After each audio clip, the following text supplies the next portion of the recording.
ఎన్ని కేసులు ఉన్నాయి? ఇదేనా? ఎన్ని కేసులు ఉన్నాయి? ఎన్ని కేసులు ఉన్నాయి నీ మీద? 5 అంటే కొట్టేశారు. మొత్తం ఎన్ని కేసులు ఉన్నావు?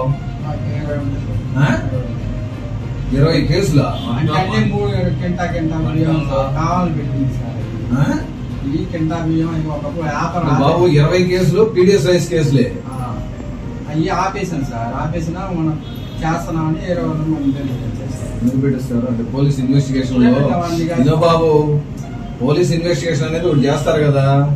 20 కేసులో తిరిగావా? ఇంకా పెండింగ్ ఉన్నాయా? మొత్తం కొట్టేశారు సార్. ఇంకా 5 కేసులు ఉన్నాయా? ఎన్నాళ్ళ నుంచి కేసులు ఫేస్ చేస్తా ఉన్నావు ఇట్లా? లేదు సార్, మొత్తం ఆపేసి. నువ్వు పుట్టిన ఎంత వయసు నుంచి క్రిమినల్ కేసులు ఫేస్ చేస్తా ఉన్నావు? 4 సంవత్సరాల నుంచి 20 కేసుల. షీట్ ఉందా నీకు? షీట్ ఓపెన్ చేయాలా? షీట్ ఓపెన్ చేయండి. మీరు 2 కేసుల ఇదేనా? నువ్వు ఇందులో పీడిఎస్ రైస్ అమ్మే వాళ్ళలో ఆడ మగ అనేది తేడా ఏముండదు. మాకు దొరికితే కేసు కట్టి రిమైండ్ పంపించేయండి. ఓకే, ఇప్పుడు దాకా ఏం జరిగింది అనేది నాకు అప్రస్తుతం. ఎట్టి పరిస్థితుల్లో మీకు మాకు ఏముండదు. ఓకేనా? మీ ద్వారా మేము బతకాల్సినటువంటి అవసరం మాకు ఎట్టి పరిస్థితుల్లో కూడా లేదు.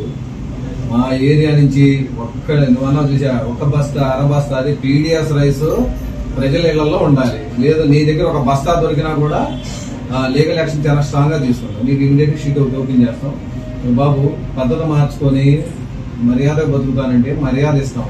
లేదంటే 2 కేసులు ఉన్నా కూడా షీట్ ఒకటి ఓపెన్ చేస్తాం. ఓకేనా? ఏ ఏరియా నుంచి వస్తావు నువ్వు? నీది అమర్తులురా.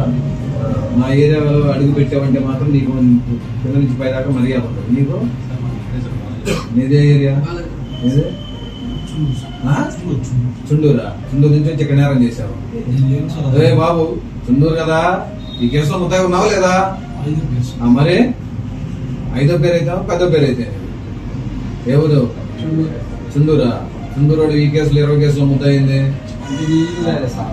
ఎట్టి పరిస్థితిలో ఎంత నీ వయసు? వయసు నుంచి గౌరవం ఇచ్చి మాట్లాడుతున్నా. 45 సంవత్సరాల వయసు కాబట్టి గౌరవంగా మాట్లాడుతున్నా. నువ్వు పద్ధతి మార్చుకోకపోతే మాత్రం ఇంకో రకంగా నీకు ఇమీడియట్ షీట్ ఓపెన్ చేస్తాం. మా పోలీస్ స్టేషన్ చుండూరు ట్రాన్స్ఫర్ చేపిస్తాం. నీకు ఎట్టి పరిస్థితులు గాడిచ్చారా? పీడిఎస్ రైస్ అనేది వినపడిందా ఏరియాలో? ఒక్కడికి నీకు కూడా చెబుతున్నామ్మా, ఆడపిల్లవు కాబట్టి గౌరవంగా మాట్లాడుతున్నా. ఇవన్నీ మానుకొని మంచిగా ఉండు. టౌన్ లో ఎక్కడన్నా పీడిఎస్ రైస్ ఎత్తుతున్నారు, ఆటోలో ట్రాక్టర్ లారీ అనగా ఇమీడియట్ గా సీజ్ చేయడం. తర్వాత అక్కడ చేయాల్సిన ట్రీట్మెంట్ ఒకటి ఉంటుంది. అక్కడే ఆ స్పాట్ లోనే ట్రీట్మెంట్ చేస్తాం. ట్రీట్మెంట్ చేసి రిమైండ్ చేసి పంపించేస్తాం బయటికి రాకుండా. అంతకైంది ఎన్నిసార్లు ఇప్పుడు అర్థం కదా మీకు? 20 కేసులు ఉన్నాయంటే ఎన్నిసార్లు చెప్పుంటారు నీకు? పోలీసులు పిలిచి కౌన్సిలింగ్ ఇచ్చుంటారు. 20 కేసులు ఒకే అంశం పైన. ఎన్డీపీఎస్ యాక్ట్ లో ఒక కేసులో ముద్దాయి అయితేనే వాడు సిగ్గుతో ఫీల్ అయి చేస్తా ఉన్నారు. 20 కేసులు ముద్దాయి అన్నిసార్లు నోటీసులు ఇచ్చారా? జైలు గ్యారంటీ జైలు పంపిస్తా. ఇప్పుడు ఏ లాబింగ్స్ ఉండవండి. మేము కంటిన్యూస్ నిఘా చేస్తానే ఉంటాం. చెక్ పోస్టులు పెడతాం. ఆలక్షణంగా చెక్లు చేస్తాం. మొత్తం జనాలు మొత్తాన్ని చెప్పేస్తా ఉన్నా. ఓకే, ఎక్కడ పీడిఎస్ రైస్ సంబంధించి ఇన్ఫర్మేషన్ ఇవ్వండి అమ్మా, వెంటనే వచ్చేస్తాం. ఓకే, మీరు ట్రాక్టర్ పెట్టాలా, లారీ పెట్టాలా, వేసుతా ఉండాలా? ఇలా జనాలు అమాయకులు కాదు కదా. జాగ్రత్తగా ఉండండి. లేదంటే మేము లీగల్ గా చేయాల్సిన యాక్షన్ చాలా గట్టిగానే చేస్తాం.